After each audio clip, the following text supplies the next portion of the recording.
পঞ্চগড়ের বোদা উপজেলায় এখনো জীবন্ত এক পুরনো ঐতিহ্য।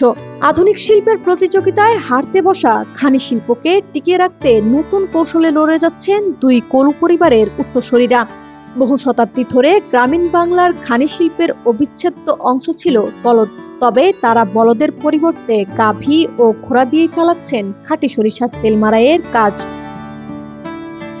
শৈশবের স্মৃতিকে ধরে রাখতে আর ভেজালের ভিড়ে নতুন প্রজন্মকে খাঁটি সরিষার তেল সরবরাহের জন্যই অভিনবত্বের সাথে পৈতৃক ব্যবসা খানিতে সরিষার তেল মাড়াইয়ের কাজ করে যাচ্ছেন তারা।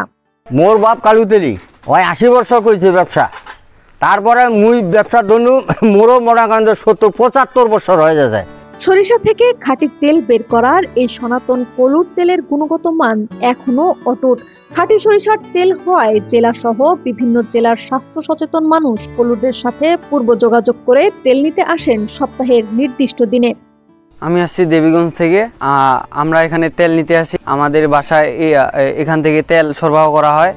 অতীতের কলুদের এই ব্যবসা ছিল জমজমাট। পরিবারের প্রতিটি সন্তান খানি আর খানির সেই পশুটির সাথে জীবন ছিল ঘনিষ্ঠ। অথচ আজ সেই ছবি ক্রমেই বদলে যাচ্ছে।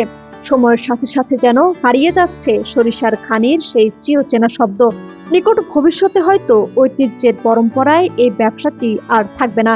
নবজাতকদের গায়ে এমন তেল হয়তো আর মাখানো হবে না। বিভিন্ন ভর্তার স্বাদে সরিষার ঝাঁঝের সেই অনন্যতা হয়তো মানুষ আর পাবে না। এমন স্মৃতিচারণ করতেই আবেগতাড়িত হচ্ছেন কলু পরিবারের ঐতিহ্যপ্রেমী অনেক সদস্য, গ্রামবাসী।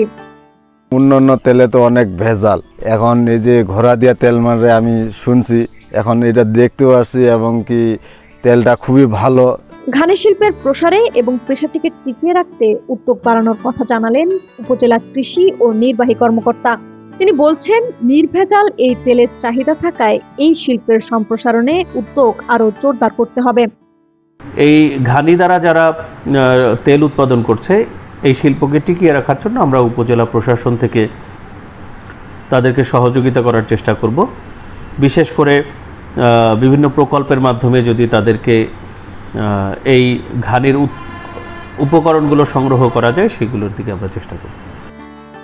স্বাস্থ্য সচেতন মানুষের চাহিদা আর প্রশাসনের সহযোগিতা থাকলে সনাতন পদ্ধতির এই খানি শিল্প আবারও ফিরে পেতে পারে হারানো ঐতিহ্য। গ্রাম বাংলার ইতিহাস, সংস্কৃতি আর খাঁটি স্বাদের স্মৃতি ধরে রাখুক এই খানি। তাই স্থানীয় সুধীদের প্রত্যাশা, এই সনাতন পদ্ধতির খানি শিল্পটি টিকে থাকুক, প্রসার হোক সর্বত্র। লাবনী আক্তার, বিপ্লবী বার্তা।